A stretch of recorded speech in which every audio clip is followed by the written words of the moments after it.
Bonjour, c'est un plaisir pour moi d'inaugurer les conférences de FILA France Colmar 2025 avec une présentation sur l'histoire postale de l'Alsace et de la Moselle de 1939 à 1945.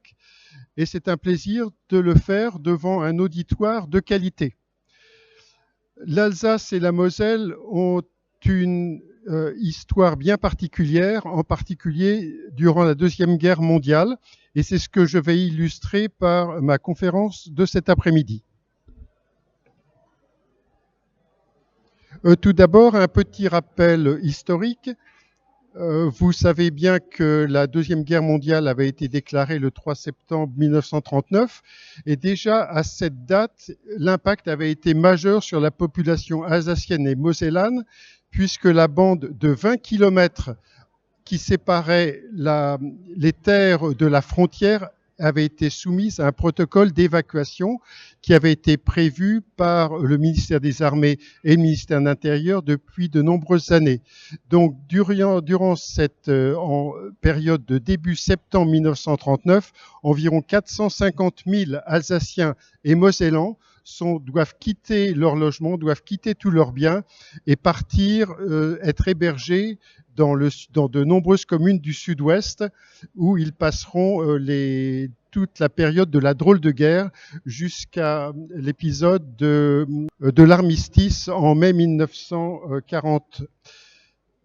Durant cette période, il y a aussi des activités qui se traduisent par des documents postaux, en particulier l'établissement de nombreuses unités militaires qui peuplent la ligne Maginot, mais pas uniquement, et la censure postale qui concerne les échanges postaux entre les personnes qui résident toujours en Alsace et en Moselle et le reste de la France. Toutes ces correspondances sont soumises à un contrôle postal militaire qui laisse ses marques sur le courrier. En mai 1940, c'est la percée de Sedan, la catastrophe, la débâcle de l'armée française et les troupes allemandes sont à Paris le 14 juin et pénètrent rapidement dans le reste du pays. Elles pénètrent à Metz le 17 juin et à Strasbourg, puis dans les autres villes d'Alsace le 19 juin.